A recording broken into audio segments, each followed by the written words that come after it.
Hi friends, welcome to my channel. Yaganti first వీడియోలో మనం యాగంటి ఆలయ చరిత్ర తెలుసుకుందాం. ఈ వీడియోలో మనం వెంకటేశ్వర స్వామి గుహ, అగస్త్య మహాముని తపస్సు చేసిన గుహ, వీరబ్రహ్మేంద్ర స్వామి కాలజ్ఞానం రాసిన గుహ, ఈ 3 గుహల గురించి తెలుసుకుందాం. యాగంటి పార్ట్ 1 ఎవరైనా మిస్ అయింటే నేను వారి కోసం లింక్ డిస్క్రిప్షన్లో ఇస్తాను, చూడండి. ఇంకా నా ఛానల్ని ఎవరైనా సబ్స్క్రైబ్ చేయని వాళ్ళు ఉంటే ప్లీజ్ సబ్స్క్రైబ్ మై ఛానల్. ఇక్కడ మీరు చూస్తున్న గుహనే వెంకటేశ్వర స్వామి గుహ అని అంటారు. ఇది ప్రధాన ఆలయానికి రైట్ సైడ్లో ఉంటుంది. యాగంటిలోని 3 గుహలు సహజ సిద్ధంగా ఏర్పడ్డాయి. ఈ 3 గుహలు భక్తులని ఆశ్చర్యానికి గురి చేస్తాయి. వెంకటేశ్వర స్వామి గుహలోనే అగస్త్య మహాముని వెంకటేశ్వర స్వామి విగ్రహాన్ని ప్రతిష్ఠించాడు. కొన్ని వేల క్రితం అగస్త్య మహాముని యాగంటి ప్రాంతంలో వెంకటేశ్వర స్వామి ఆలయాన్ని నిర్మించాలని, ఇక్కడ కీడు తప్పదని భావించిన అగస్త్య మహాముని ఈ ప్రాంతంలో ఘోర తపస్సు చేశాడు. దీంతో శివుడు ప్రత్యక్షమై విగ్రహానికి నష్టం కలిగిందని బాధపడవద్దని, ఈ యాగంటి ప్రాంతంలో తానే కొలువు తీరుతానని చెప్పి ఇక్కడ శ్రీ ఉమామహేశ్వర స్వామిగా వెలుస్తాడు.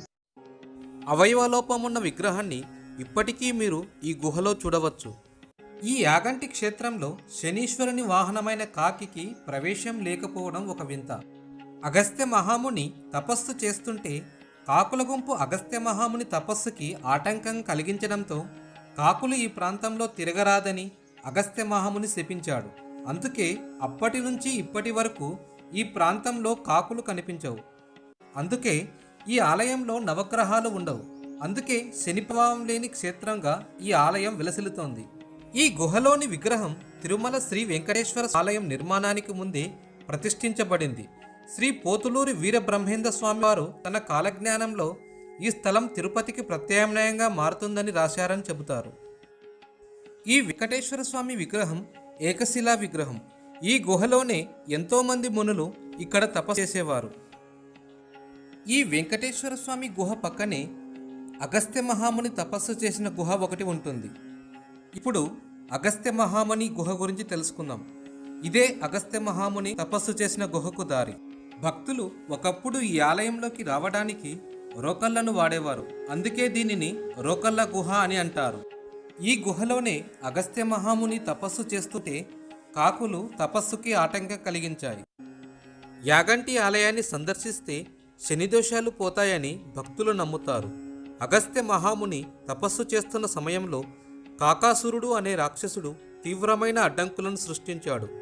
అగస్త్య మహాముని తపస్సు చేసి శివుణ్ణి ఇక్కడికి రప్పిస్తే ప్రజలంతా సుఖంగా ఉంటారని, దీని కారణంగా శని బాధలను అనుభవించేవారే లేకుండా పోతారని కాకాసురుడి ఉద్దేశం. ఇది గ్రహించిన కాకాసురుడు అగస్త్యుడి తపస్సుకి భంగం కలిగిస్తాడు. అందుకే శని బాధలు పడేవారు యాగంటికి వస్తారు. కాకి శనిదేవుని వాహనం కనుక తన వాహనానికి స్థానం లేని ఈ క్షేత్రంలో తాను కూడా ఇక్కడ ఉండనని శనిదేవుడు ప్రతినబూనాడు. ఇక్కడే అగస్త్య మహాముని శివలింగాన్ని ప్రతిష్ఠించి ప్రతిరోజు పూజలు చేసేవాడు.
ఇక్కడ మీరు చూస్తున్న గుహనే వీరబ్రహ్మేంద్ర స్వామి వారి గుహ లేదా శంకర గుహ అని పిలుస్తారు.